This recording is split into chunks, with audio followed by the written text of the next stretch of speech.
जय माता दी। हमारे YouTube चैनल में आप सभी का स्वागत है। आज की इस वीडियो में हम आपको बताने जा रहे हैं मासिक धर्म में नवरात्रि का व्रत रखना चाहिए या नहीं और इससे जुड़े कुछ नियमों के बारे में।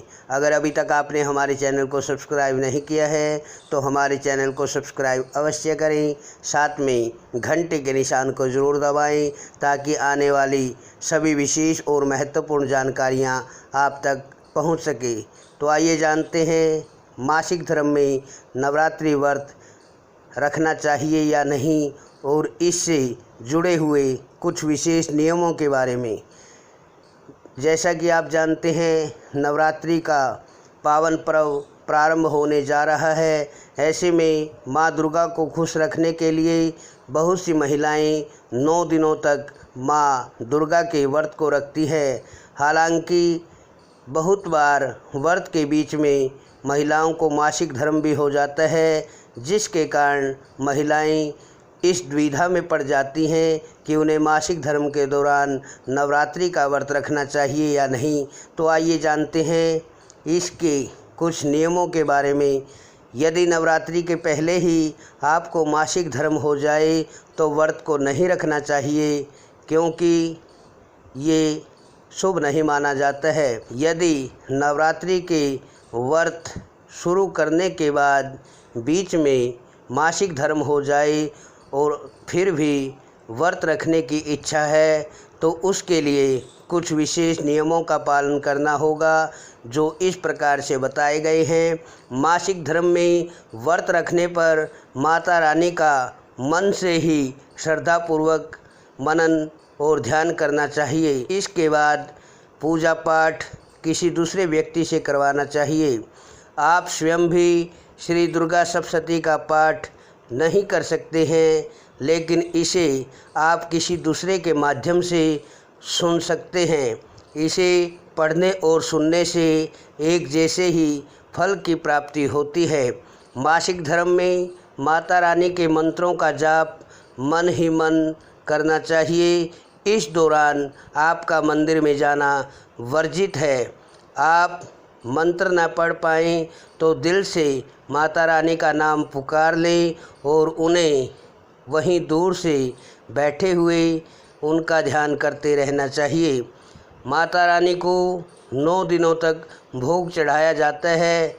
इसे आप कभी भी मासिक धर्म के दौरान अपने आप न बनाएं और न ही चढ़ाएं। माता रानी का भोग भी किसी अन्य सदस्य से लगवाना चाहिए। नवरात्रि का पहला व्रत रखने के बाद अंतिम व्रत में आपको मासिक धर्म हो जाए तो भी इन्हीं नियमों का पालन करना चाहिए और अपने व्रत को पूरा करना चाहिए। नवरात्रि के 9 दिन समाप्त होने के पहले यदि आपका मासिक धर्म पूरा हो जाए तो आप पूर्ण स्नान करके नए वस्त्रों को पहनकर माता रानी की पूजा कर सकते हैं। अंतिम दिन माता रानी से मासिक धर्म के दौरान जाने अनजाने में हुई गलतियों के लिए क्षमा मांगें और माता रानी का विशेष पूजन अर्चन करें। मासिक धर्म में मंदिर में कभी नहीं जाना चाहिए। 9 दिनों में से जितने दिन आप पूजा में शामिल हुए हैं उतने ही लौंग के जोड़े आपको माता रानी के श्री चरणों में चढ़ाने। भगवान की मूर्ति और पूजा सामग्री को मासिक धर्म के दौरान कभी भी स्पर्श नहीं करना चाहिए।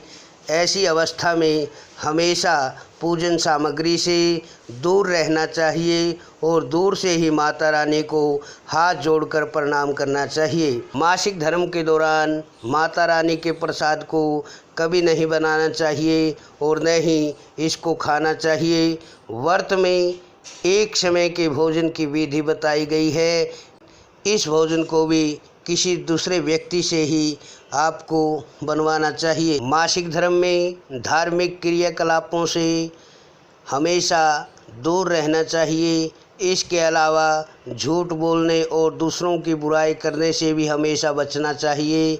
इस प्रकार से आप मासिक धर्म के दौरान भी माँ दुर्गा के व्रत को और उनके ध्यान को कर सकते हैं, लेकिन इन नियमों का आपको विशेष रूप से ध्यान रखना होगा। अगर आपको हमारी ये जानकारी अच्छी लगे तो हमारे चैनल को लाइक करें, शेयर करें, सब्सक्राइब करें। अगर हमारी जानकारी अच्छी लगे तो कमेंट बॉक्स में जय माता दी अवश्य लिखें। जय माता दी।